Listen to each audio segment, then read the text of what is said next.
세상 곳곳의 소식들 당일 배송으로 전해드리는 밤철뉴스 시간. 오늘과 내일은 그동안 스쳐 지나갔지만 꼭 알아야 할 소식들을 모아서 특집으로 진행해보고자 합니다. 오늘은 최근 폭우, 폭염 등 우리가 피부로 느끼고 있는 기후변화에 대해 되짚어보는 시간 가져보려고 하는데요.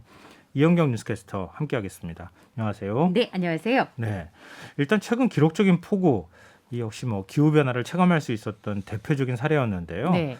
기상청장 역시 기후변화가 아니면 이유를 설명하기 힘들다 네. 이렇게 말했더라고요. 그러니까 지난 중부지방을 강타했던 기록적인 집중호우에 대해서 지금 말씀하신 것처럼 이 상황이 기후변화가 아니고서는 설명할 수 없다라고 하면서 유희동 기상청장이 평가를 내렸었는데 네. 지난 8일 밤에 신대방동에 그날 1시간에 141.5mm의 비가 온 거잖아요. 엄청난 비예요.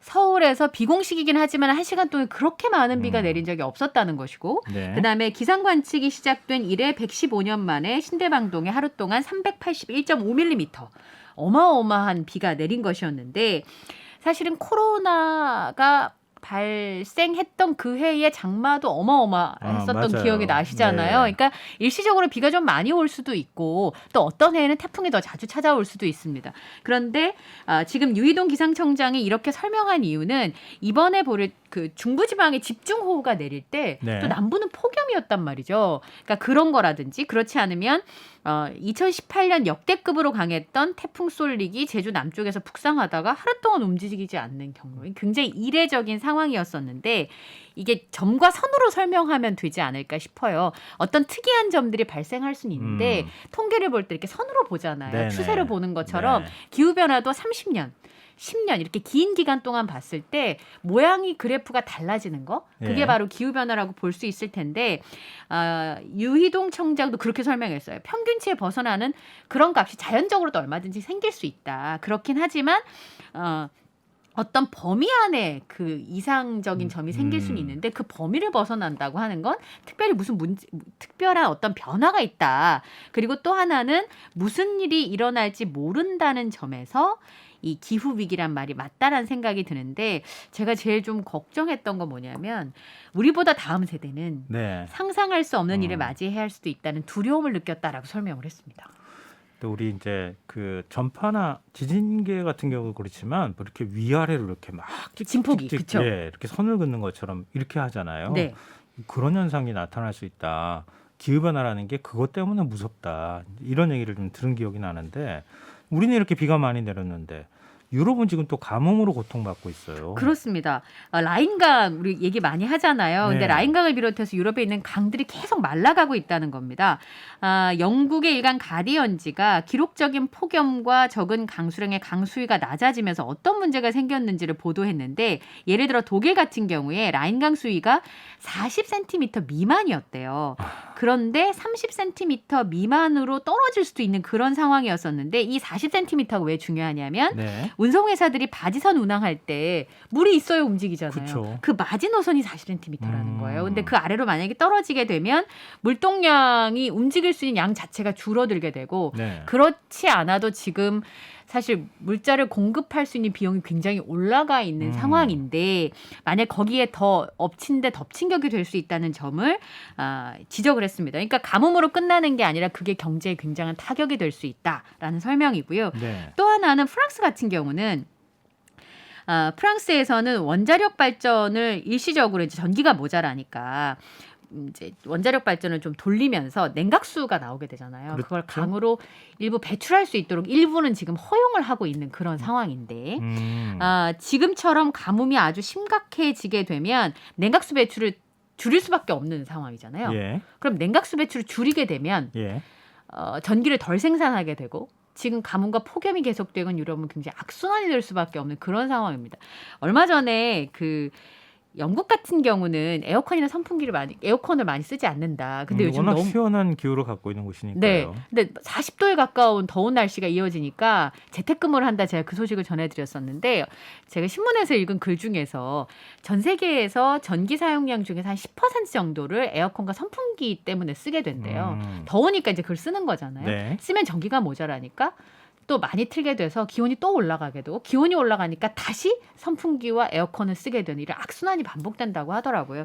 그러니까 그런 일들이 조금씩은 보이는 게 아닌가 그런 생각이 좀 듭니다. 그러니까 프랑스 원전이 지금 56기가 있는데 그중에 절반이 물 부족 상태로 지금 가동을 멈춘 상태라고 하고요. 이게 프랑스나 뭐 영국의 예만이 아니라 프랑스와 영국뿐만 아니라 이탈리아의 경우에도 이렇게 가뭄이 계속되고 있다고 합니다. 독일 라인강 말씀하셨지만 네. 우리 4대강 모델이 됐다고 얘기를 하잖아요. 예. 원래 이제 4대강 사업을 구상할 때 뭐 배들이 다 이렇게 지나다니면서 운하가 예, 그렇게 생각을 했었는데 그 운하도 제 기능을 못할 정도로 지금 가뭄이 심각하다 이런 건데요. 근데 미국도 역시 마찬가지라고 하더라고요. 가뭄이 굉장히 심각한데 또 이런 기후 변화로 예상 밖의 발견을 또 하기도 한다고요. 이게 발견이라고 해야 될까요? 발각이라고 해야 할까요? 발각요? 네, 그 세계 최대 인공호수인 미드호수가 미국의 네바다주와 애리조나주 그 경계에 있는데 여기 네. 이제 가뭄이 되니까 물 수위가 계속 내려가잖아요. 네. 그러다 보니까 사람 시체가 발견이 되는 거예요. 예전에 물이 있으니까 시체가 있는지 몰랐다가 물 수위가 계속 내려오면서 발견하게 되는데 지난 5월부터 이런 예상 밖의 시체를 발견하는 일이 4번째라고 합니다. 5월 1일에는 유해가 담긴 통이 발견됐고요. 이 남성은 1970년대에서 80년대 사이에 총상으로 사망한 것으로 추정이 되고 있습니다. 네.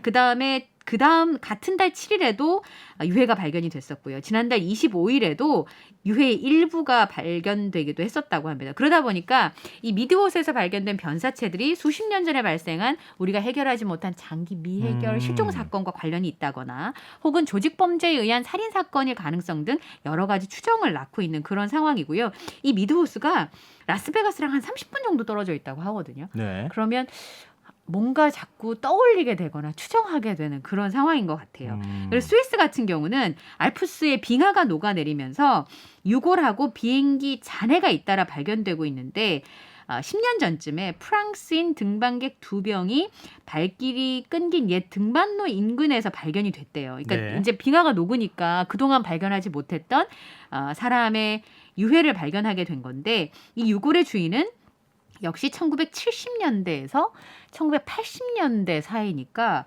지금으로부터 거의 한 50년 전에 네네. 40년 전에 사망한 것으로 추정이 되고 있는 그런 상황입니다. 그리고 그 근처에 또 슈토키 빙하에서도 거의 온전한 상태의 유골이 발견이 됐는데 이게 작년에 겨울에 눈이 충분히 내리지 않고 기후변화로 인해서 폭염이 닫히면서 빙하가 빠르게 녹으면서 이런 과거에 있었던 일의 정체가 드러나고 있는. 네. 뭐 에베레스트 같은 경우에도 과거 이제 등산을 했던 전문 등반객들이 되게 많았잖아요. 네. 근데 그 동안에 이제 눈도 많이 눈사태가 내리고, 나거나 실족을 그래가지고 하면. 네. 찾는 걸 포기했던 그렇죠. 이런 이제 유해가 계속 발견이 되고 있다. 네. 이런 얘기를 제가 들은 적이 있는데 비슷한 일이 지금 전 세계적으로 벌어지고 있는 거 아닌가 싶은데요. 네. 근데 이렇게 일종의 기후 변화가 일어난다고 하면 전조 증상이라고 해야 될까요? 우리 보통 이제 지진 나면은 쥐들이 움직인다. 뭐 그런 얘기도 예. 있고 속설처럼 그런 얘기가 있잖아요. 근데 지난 겨울 꿀벌이 사라졌다 이런 네. 얘기가 있었잖아요.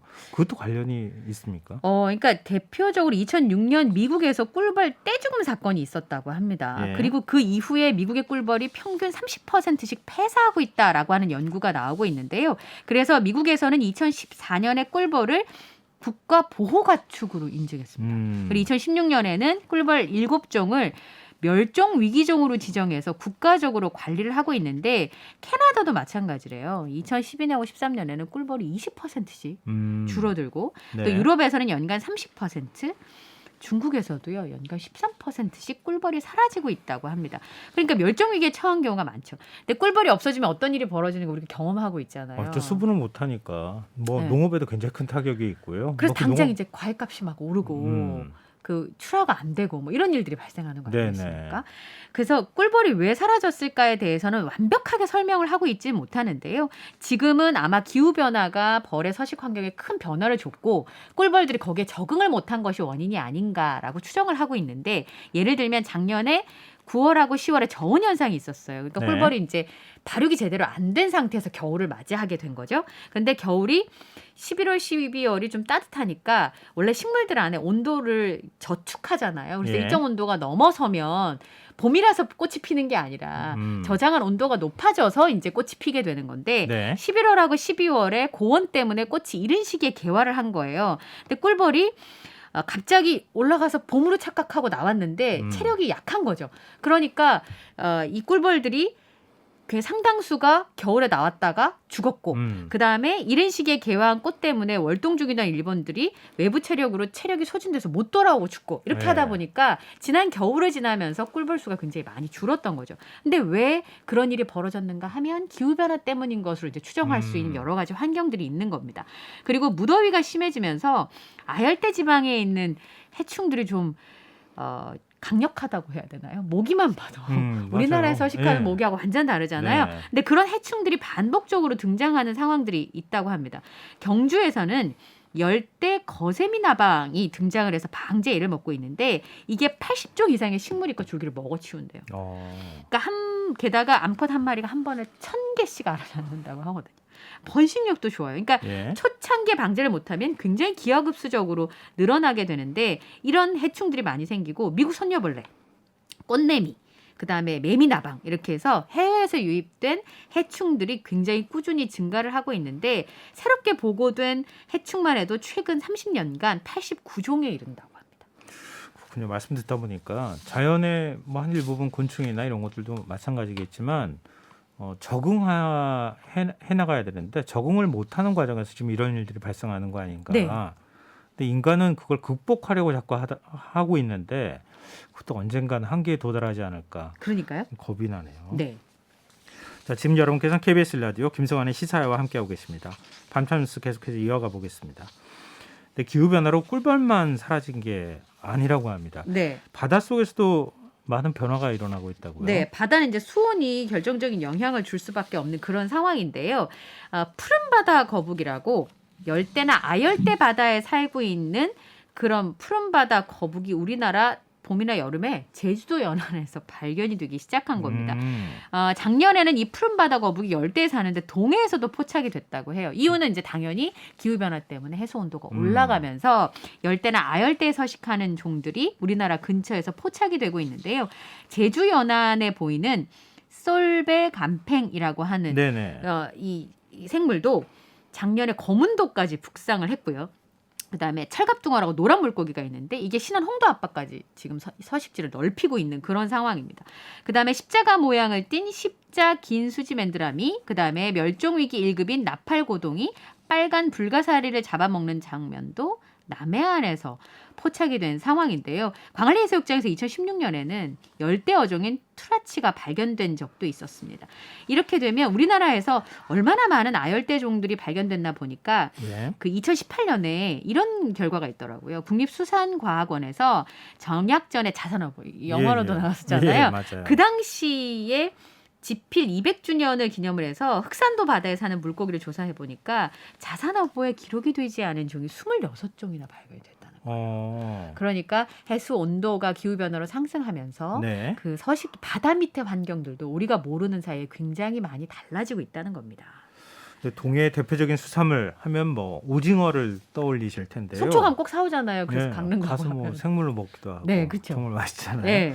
요즘은 서해안 명물이 됐다고요? 네, 그렇습니다. 그러니까 그 신진도항에서 오징어를 실어 가지고 서울로 이렇게 실어 나른다고 하는데요. 태안 네. 앞바다에서 지난달 초부터 오징어 잡이가 시작이 됐다고 합니다. 오징어 잡이배는 사실 방송하는 사람들한테 굉장히 힘든, 새벽에 나가고 그 흔들리는 배에서 계속 찍어야 되니까 사실 저도 신입 아나운서일 때 오징어 잡이배 타는 게 정말 싫었었거든요. 아, 그래요? 너무 힘들어가지고. 밤에 이렇게 집어등이라고 해야 되나요? 네. 그거 켜놓고 물고기 잡잖아요. 네, 근데 이제 네. 그게 굉장히 동해의 상징물이었었는데 이제는 이게 서해에 아까 말씀하신 명물로 자리 잡게 됩니다.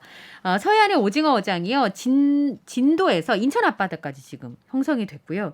성어기인 이번 달부터는 주로 태안 앞바다에서 잡히고 있다고 합니다. 이유는 5년 전쯤에 수온 상승의 영향이 굉장히 큰데 표층 온도가 서해 같은 경우 24도에서 25도 정도 된다고 합니다. 이게 이제 평년보다 1, 2도 높은 건데 1, 2도 높은 게 굉장히 큰 차이잖아요. 근데 뭐 우리가 평균을 잡아서 1, 2도라고 얘기하지만 실제로는 이거보다 더 그렇죠. 높다고 표층의 봐야 온도가 되는 그 거죠. 정도니까. 예. 네. 근데 뭐 지금 이제 바다 속 환경도 이렇게 바뀔 정도면 육지에 있는 우리 일반적으로 이제 자주 섭취를 먹는? 한다는 네. 먹는 농산물의 경우에는 더 심각할 것 같거든요. 네, 그래서 지금 사실은 농촌진흥청에서요, 2008년부터 아열대 작물 연구를 시작을 했다고 합니다. 그래서 지금까지 우리나라에 총 52종의 아열대 작물을 도입을 하고 그 중에서 우리나라에 맞게 잘 자랄 수 있는 종을 22종을 선발을 했는데 그 중에 하나가 뭐 백향, 망고, 그다음에 용과 같은 과수 8종, 그다음에 네. 채소도 여주, 롱빈, 안티초코 같은 최근에 참 많이 듣게 되잖아요. 예. 이런 채소 7종들을 재배 기술을 개발을 해서 보급을 하고 있는데요. 사실 문경이면 그 약간 서늘한 기후 때문에 그렇죠. 예. 빨간 사과가 잘 네. 되잖아요. 근데 여기가 요즘에는 아오리 사과로 해서 그 푸릇푸릇한 풋사과처럼 예. 생긴 그 사과가 훨씬 더 잘 된다고 합니다. 그리고 이제 더 이상은 경북 지역에서 사과를 먹을 수 없을 것이다 이런 얘기가 나오잖아요. 점점 위로 올라가게 될 것이다. 네. 왜냐하면 우리나라 기후가 계속 뜨거워지기 때문에 이 주산지가 올라가게 될 것이다 이런 얘기들을 하고 있는데요. 이런 상황을 이제 농촌진흥청에서 지금 말씀드린 것처럼 여러 가지 아열대 작물을 재배하는데 이걸 다행이라고 해야 되는 건지 걱정스럽다고 해야 되는 건지 근데 제가 계속 뭐 판단을 적응해 못하겠어요. 나가야 되는 과정인 것 같은데. 그렇습니다. 기후 변화로 해외에서는 감자, 아보카도, 바닐라, 토마토 네, 뭐 흔히들 우리가 접하는 작물인데요. 이 멸종 위기에 놓였다고요? 네. 학술지 식물인간 지구에 실린 그 연구를 보니까 흔히 접하는 아까 말씀하신 뭐 토마토나 뭐 감자 이런 거 굉장히 흔하게 접하는 채소들이잖아요. 예. 그런데 이런 야생 근원종이라고 부르는 이 작물들이 35%가 중남미에서 멸종 위기에 처했다고 합니다. 감자, 아보카도, 바닐라, 토마토 같은 경우는 인류의 식량을 책임지는 작물인데 이런 작물의 기원종을 말하는 거라고 합니다. 바닐라 같은 경우 야생에서 절멸 위기에 직면한 상태이고요. 아보카도는 준위협 상태입니다. 그리고 아보카도나 캐슈넛, 뭐 커피 등이 작물 위기 영향으로 생산량이 감소할 거다 이런 얘기가 나오고 있습니다. 이제 뭐 지금 기후 위기, 기후 변화의 어떤 그 한 현상으로 나타나는 것들 우리가 쭉 짚어봤는데요. 어떻게 하면 좋습니까? 작은 거라도 할 수 있는 거 하는 거예요. 첫 번째는 뭐 자동차 짐을 좀 덜어낸다든지 그렇지 않으면 생수병을 바로바로 비운다든지 이런 작은 행동들이 그게 모이면 굉장히 큰 변화를 만들어낼 수 있잖아요. 네. 가끔 배달 음식 시켜 먹고 한숨만 쉬지 마시고 조금씩 바꿔나가시면 좋지 않을까 이런 생각이 좀 들어요. 우리 한 사람의 행동이 네. 모든 사람들한테 영향을 미쳐서 네. 지구 환경 보호까지 이어질 수 있기를 기대해 봅니다. 네. 자, 오늘 말씀 고맙습니다. 네, 감사합니다. 네, 지금까지 이현경 뉴스캐스터와 함께했습니다.